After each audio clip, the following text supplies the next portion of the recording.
Hello everyone and again welcome back to my daily blog. তো দেখো আজকেও চলে এসেছি আমি একটা নতুন ভিডিও নিয়ে। আজকে যেহেতু একটা স্পেশাল দিন আমাদের জন্য, আমাদের শিক্ষক শিক্ষিকাদের জন্য, তো আমার তরফ থেকে জানাই সবাইকে অনেক শ্রদ্ধা এবং ভালোবাসা। তো দেখো আমি রেডি হয়ে বেরিয়ে পড়েছি স্কুলে যাব বলে, আর সাথে যাচ্ছে আমার মিষ্টি সোনা। দেখো এইদিকে আমি আর সোনা যাচ্ছি একটা দাদার বাড়ি, যেহেতু ওই দাদার বাড়িটাই আমার বন্ধু বান্ধবীরা সবাই একসাথে হয়ে কিছু একটা গিফট নিয়ে তারপরে আমাদের যেতে হবে।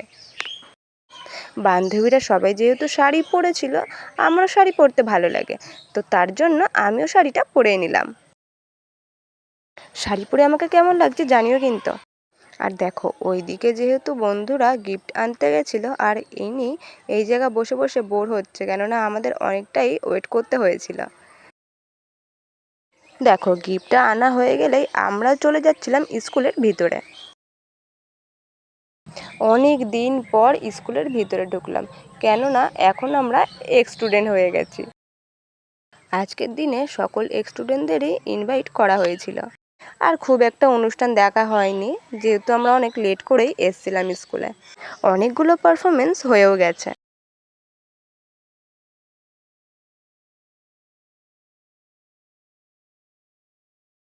দেখো আমরা চলে গেলাম ওপরের রুমে, যেই রুমে আমরা আগে ক্লাস করতাম। আর গিয়ে দেখি সেই রুমটা বন্ধ আছে, তার জন্য পাশের একটা রুম নতুন করেছে, সেই রুমটাই আমরা চলে গেলাম আর সবাই মিলে বসেছিলাম। আর এই দিকে দেখো ইনি তো যেখানেই যাবে সেখানে দুষ্টুমি করবেই, উনি এখানেও লাপাঝাপি শুরু করে দিয়েছে।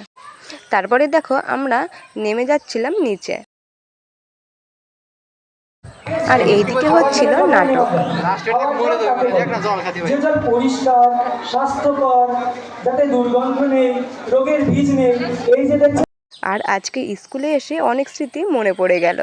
সেই টিফিনে বন্ধুরা টিফিন নিয়ে ভাগাভাগি করে খাওয়া, তারপরে একসাথে মজা করা, খেলা করা। সত্যি হয়তো স্কুল লাইফটাই বেস্ট এখন মনে করি।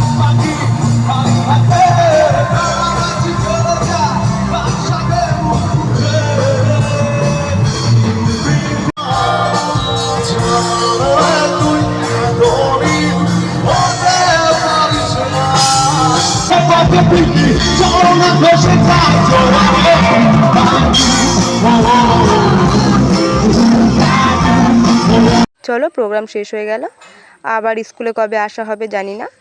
আমরা ওই পথ দিয়েই গেছিলাম স্যারের বাড়ি, যেখানে আমরা টিউশনি পড়ি। দেখো এটা আমাদের স্যার, যার কাছে আমি টিউশনি পড়তে আসি। দেখো স্যারের কেক কাটাও কমপ্লিট হয়ে গেল, সবাইকে স্যার খাইয়েও দিল। স্যার তো কেক খেতেই চাইছে না, কেননা স্যারের অনেক কটা কেক আজকে কাটা হয়েছে সারা দিন ধরে। দেখো তারপরেই আমরা দিয়ে দিলাম স্যারকে গিফট, যেটা আমরা কিনেছিলাম সবাই মিলে। দেখো সব কিছু আমাদের কমপ্লিট হয়ে গেল, তারপরে আমরা বেরিয়ে পড়লাম আর চলে এলাম বাড়িতে। চলো আজকের মতো একটুখানি টাটা।